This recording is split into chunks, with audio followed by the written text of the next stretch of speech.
is there any reason to be concerned about the commitment of Thad Franklin? I mean, nothing is said until it's said. You know what I mean?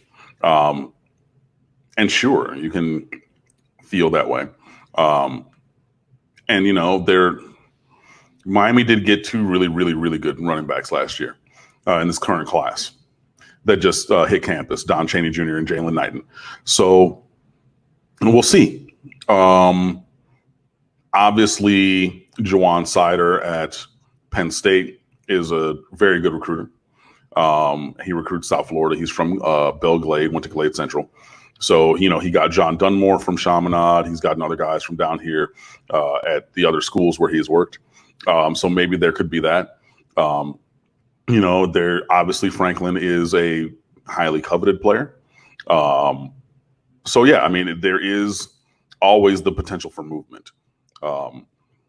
There are very few recruits who are Duke Johnson or DJ Dallas who committed and they didn't. I mean, Joe Jackson. Well, not even Joe Jackson. He wasn't the longest. Zach McLeod. You know. No, who was I thinking of? Charles Perry, excuse me, who committed as a high school freshman, rising sophomore, didn't take any other visits, didn't consider anywhere else. So, yeah, there are three of those guys who are just like, yeah, I'm a Hurricane. I said it. Don't ask me anymore. I'm not going on any other visits. I'm not going anywhere else. It's unfortunate because, I mean, it would be great if we had just the lockdown recruiting that some other schools see.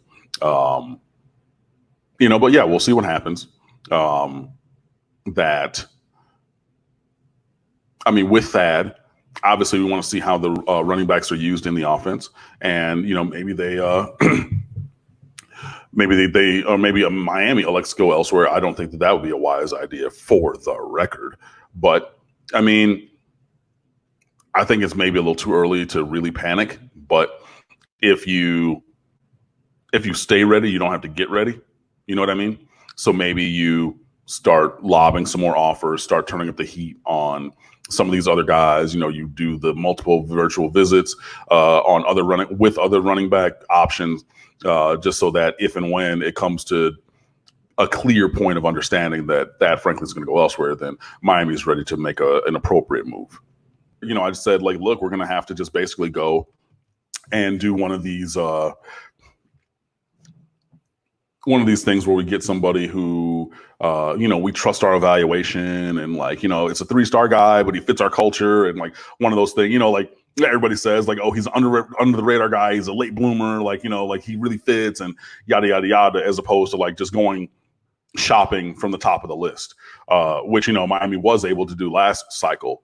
You know, they went to the top 5 nationally in recruiting rankings for running backs. They're like, yoink, let me get that. Cool. Now we're going to have to dig a little bit, I think. So we'll see.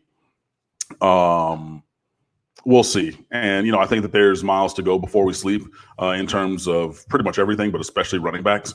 And I think that, you know, Miami probably will only take one this year. You know, again, after getting, both, you know, Knighton and Chaney, maybe one, you know, we'll see. Because, I mean, Robert Burns is a 4th-year junior this year. Cam Harris is a true junior.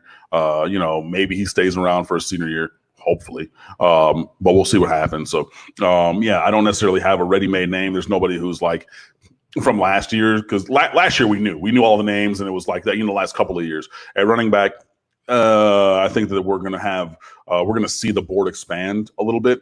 And we're going to see some things shake out moving into the future.